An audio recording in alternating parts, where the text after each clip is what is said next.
Hi everyone, and welcome to another episode of Chairmen the Board. I am Tyler. And I'm Danny. And today we're going to be talking about something that is very topical right now, very relevant. Yes. And that is WandaVision. Yes, WandaVision, of course, starring Elizabeth Olsen, Paul Bettany, and Catherine Hahn, and directed by Matt Shankman.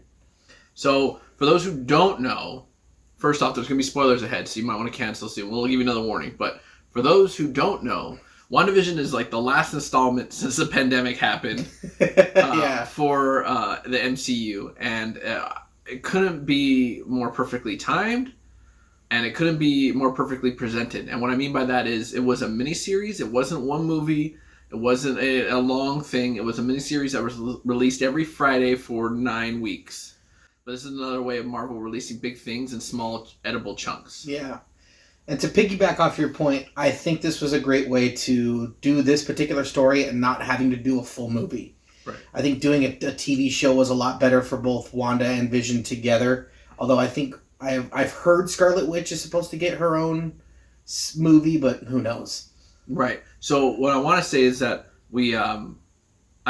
because the way they did it, I think it also big hint to the plot where Wanda is living this episodic life in this world. Oh, spoiler alert. Now going into it, I give them time to hit the pause or run away. Yeah. So now it's great because what happens is going into the episodes, we're not going to break down each episode. Mm-hmm. That was the original plan. We squashed that. We're just going to talk about our overarching story. Each episode is like a different sitcom story, like the Dick Van Dyke Show, and going to that era of like the I Love Lucy, and then working its way up through the different eras of film. And the first 2 episodes, we were like, "What is going on?" Yeah. Because especially because they do such a good job setting up the storyline, and at first you're like, "What is this?" And then you get sucked into the story, and then all of a sudden something isn't right. Something's going wrong, and then and then you're like, "Oh yeah, that's right. This is the MCU." Thing, not a 1950s, 1960s, 70s, 80s piece. Yeah, you really have to give it time. I think with the age of the MCU and being a lot of movies, they're not used to it being TV shows. And so they're going to split up the story over time. And so, yeah, with Tyler saying, the first couple of episodes, you're going to be like, what the hell is going on?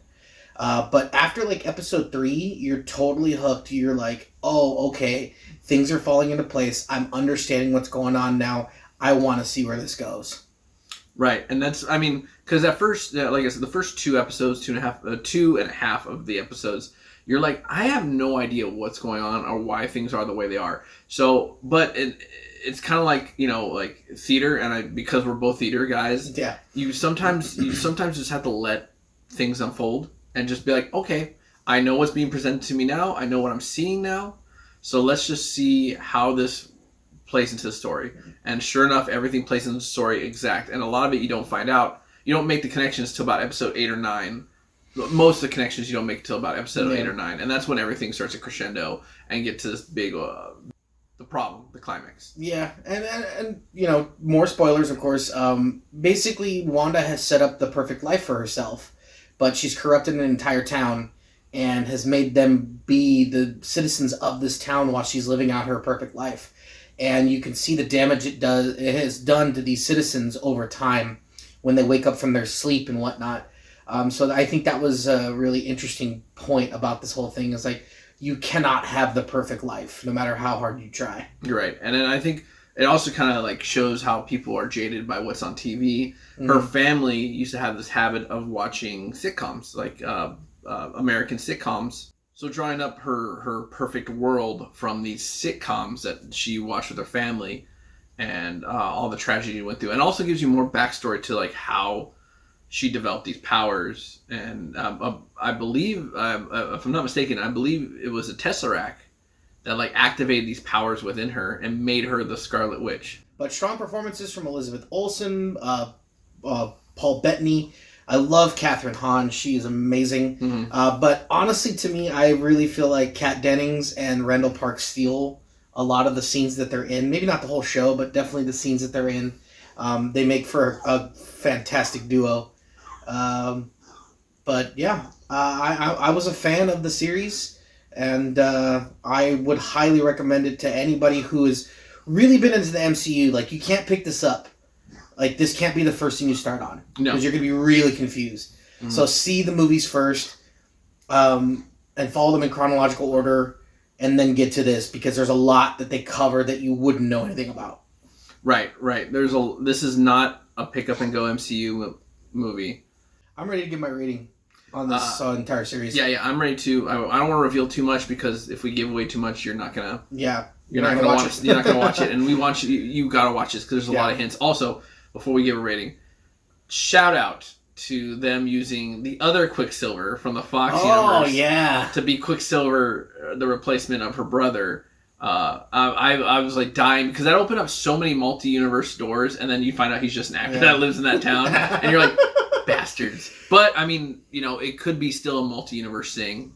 We'll see what happens. And also, quick shout out, my favorite episode was a Modern Family one that was styled after Modern Family. Yeah. Because they got the camera angles, the reactions, everything down to a T. And to me, that was their best episode. Yeah, definitely. But anyways, rating time. For me, I'm going a solid 8 out of 10. And the reason for the 8 out of 10, there is some real rewatchability for this. It's a very good story. It's great that they broke it down into episodes. The thing is that if you're a casual MCU fan, the first 2 episodes might knock you out, and you might not want to watch this. So I think that's why I'm knocking my rating down to an 8. But for me, solid 8. I might even go through it again just because I enjoyed it that much. But check it out, and shout out to everybody in the cast and crew. You guys did an excellent job. Okay, and so my ranking, I would have to say, is a 9. I think it's up there. It's one of the best. The Vision and the Scarlet Witch are not my favorite superheroes at all, but I love the story so much. I love the creativity behind it, and I think this new way of presenting it to us as a mini series was a limited series run was a grand idea, and I think it gave people, like I said, 9 weeks of something to talk about new other than what's going on in the world today. So that being said, we're gonna have to wrap it up here. Thank you very much. Please check out WandaVision. If you haven't seen it, check it out. I am Tyler. And I'm Danny. And we are the chairman of the board. Stay tuned out there. Stay bored, everyone. We're going to come up with more content to you soon.